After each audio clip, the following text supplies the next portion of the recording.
वो सफलता मिले तब भी बुरे रास्ते पर जाते हैं, और विफलता मिले तब भी बुरे रास्ते पर जाते हैं, क्योंकि अहंकार और वासना की सृष्टि ऐसी है।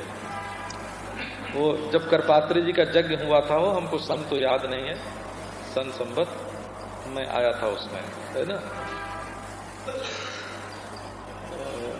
48-49 की बात होगी, 50 की होगी, है 45 की, तो बुढ़िया बाबा जी महाराज होंगे फिर, है ना, उनके सामने ही आया था, 45 की बात है। लो, तो बात क्या कहना था, एक सेठ था यहाँ बंबई में,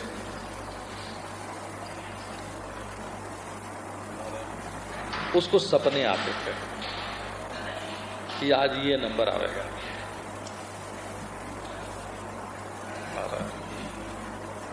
कोई सत्यवट्टे की बात होगी, मैं तो जानता नहीं हूं, कोई नंबर आते थे, महाराज 1 लाख कमाया, 2 लाख कमाया, 4 कमाया, 6 कमाया, 50 लाख रुपया उसके पास हो गए। यही बंबई की बात है। उसने हमको बताया कि हमको सपने आते हैं नंबर के। तो मैंने उससे कहा कि अगर किसी दिन गलत आवेंगे तब क्या होगा बाबू? बोले गलत कैसे आवेंगे, हमारा देवता सपना देता है, गलत आवेंगे। एक दिन ऐसा गलत आया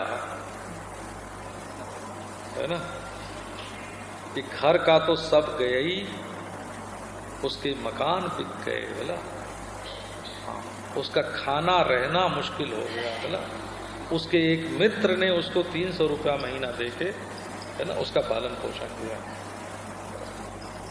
ये क्यों, हमने क्यों बताया, है ना, ये मन की आवाज जो है ना, ये धोखेबाज है। बोला कहो कि हमारा शुद्ध अंतःकरण ये आवाज देता है, निर्वासन। कब बोले कितने संस्कार है तुम्हारे अंतःकरण में और कितनी वासनाएं छिपी हुई हैं, ये तुम नहीं जानते हो।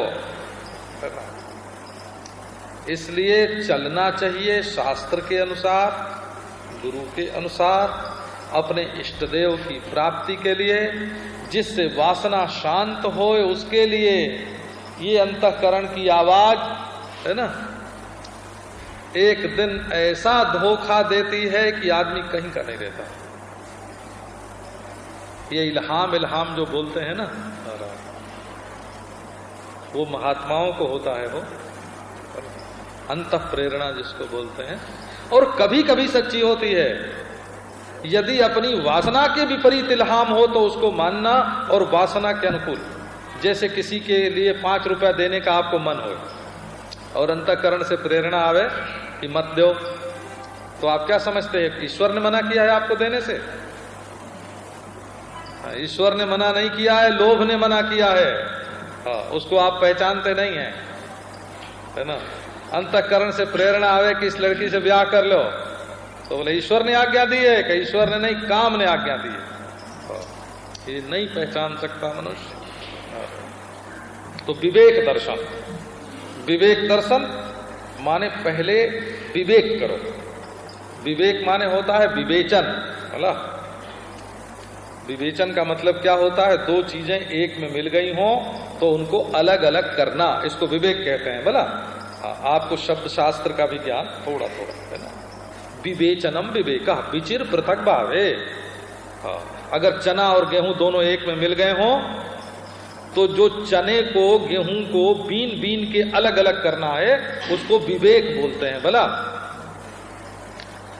तो जहां ये आत्मा और जगत, निर्वासन सत्य और वासना जन्य विषय, ये जहां मिल गए हैं ना, उसको विवेक करके अलग अलग करना।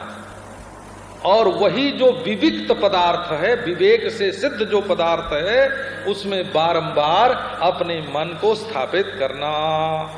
नित्य शुद्ध बुद्ध मुक्त, देश काल वस्तु से अपरिच्छिन्न। देश काल वस्तु से अपरिच्छिन्न भी लोग बोलते हैं, उसको समझने की कोशिश काम करते हैं। तो विवेक दर्शन का अभ्यास, और ये पक्का कैसे होगा? वैराग्य से।